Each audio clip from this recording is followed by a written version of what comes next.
Welcome to the free audiobook version of The Everyday Pain Guide, your go-to guide when pain first strikes. Hi, I'm Dr. Ya-Ling Liu, and the podcast is taking a little detour to make my new book available in an audio-friendly version for everyone out there. Each episode will feature a bite-sized snippet from the book, and together we'll work our way through as much of it as is possible in this format. What's exciting about this is that I'm reading parts of the book to you before it's even available on the shelves. Plus, unlike with a traditional audiobook, you can engage with the content and chat with me about what you hear. You get to ask questions and tell me what you think as each episode rolls out. So sit back and relax as I bring you today's installment of the second book in the Everyday Pain Guide series, Fix the Fire Damage.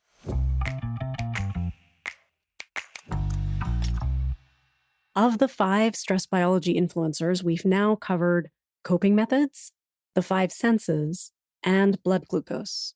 Today, we'll look at how the way you hold your body, your posture, can also play a role in either amplifying or quieting your experience of stress. The information, techniques, and suggestions discussed here are not intended as a substitute for your own medical care. Please always consult a healthcare provider before implementing any advice referenced here.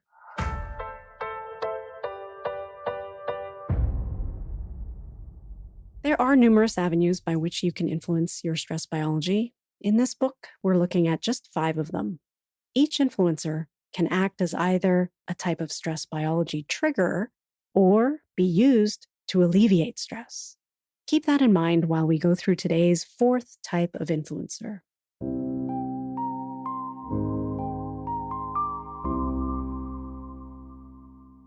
Fear posture. The shape in which we hold our bodies can impact our state of mind. Not only does the shape of our posture contribute to our body language, thereby reflecting how we feel, but how we feel can change when we change our posture.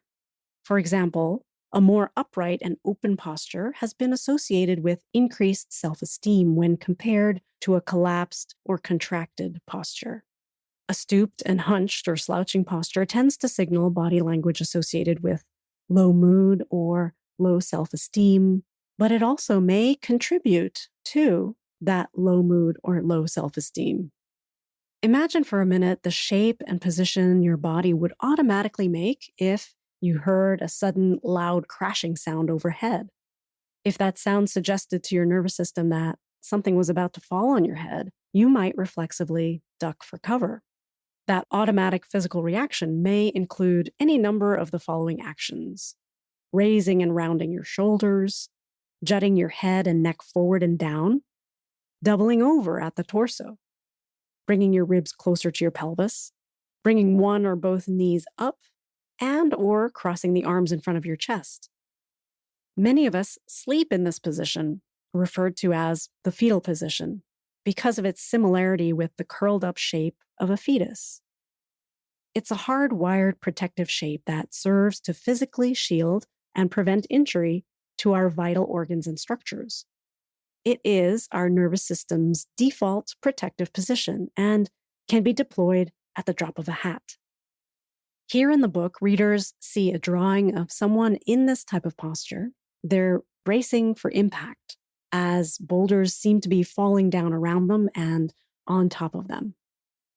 Whether we're shocked by a sudden sense of danger or going through the day in a perpetual state of emotional stress, the fetal response is not far off. Even if your body is technically upright, depending on your stress biology, the muscles that initiate that shape can still be tense and ready, even when your overall appearance is far from fetal. Many of us walk around all day with low-grade anxiety, which informs our level of physical tension in the muscles responsible for coordinating that protective stance, that physical posture of someone under attack. Not only are the survival muscles poised and ready to protect us, but if you think about all of your daily activities through the lens of the fetal position, you may notice that many of the positions you assume during the day embody elements of that curled up protective shape. The simple act of sitting mimics the knee to chest aspect. similarly shortening the muscles along the front of the body. Looking at our computer screens and devices can bring the head and neck into a partial fetal position. Time at a keyboard brings arms forward in a way that can shorten the muscles of the chest. Our daily opportunities for compressing the front of the body are endless. What does all of this signal to our brain's danger versus safety assessment? It is possible that by spending so much time in partial fetal shape, our nervous system may sense that there is a low-level threat of danger. Another postural factor influencing your stress biology is what happens to your internal organs when you allow the front of your body to be contracted or shortened and compressed. Let's take the lungs, for example. Trying to take a deep breath while in a hunched position is not possible and doesn't feel as easy as it would if you lifted your shoulders away from your pelvis and let your belly, chest, and upper back expand as you inhale. It's not uncommon to breathe shallowly when stressed, hungry, or preoccupied by work. An interesting connection between breath and stress is that when the oxygen and carbon dioxide exchange is out of balance in the brain, it has been linked to initiating panic. Not only are you limiting your oxygenation with shallow breathing, but if you are unable to sufficiently expel carbon dioxide from your body and brain, it could be contributing to your anxiety. This area of study about posture, stress, and brain biochemistry needs further research, but it is intuitive that the benefit of uninhibited breath is an important part of stress management. Be careful before pushing yourself into a body position that you think is the quote-unquote right shape, because that can backfire.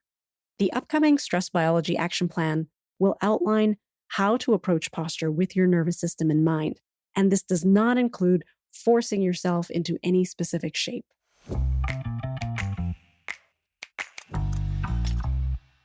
That completes the 5th of 6 episodes dedicated to the Stress Biology Repair Guide chapter from Volume 2 of the Everyday Pain Guide series, Fix the Fire Damage.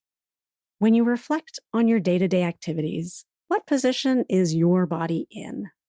How can you soften your daily tasks in a way that minimizes engaging the brace for impact shape? Please come and share your thoughts and experiences over on my Substack, Better Pain Coping. In the next episode, we'll introduce the 6th and final stress biology influencer, biases. Yes, your beliefs can definitely impact your stress and thereby your potential for inflammation and pain. See you then.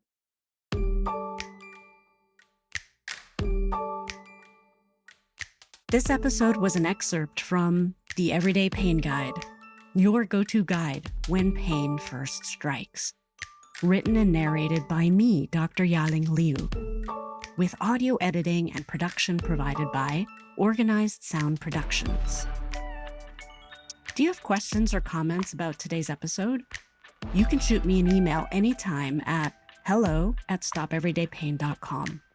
That's HELLO@stopeverydaypain.com. If you have friends or family members who you know are struggling with persistent, recurring aches and pains, tell them to check out the podcast while they're waiting for the book.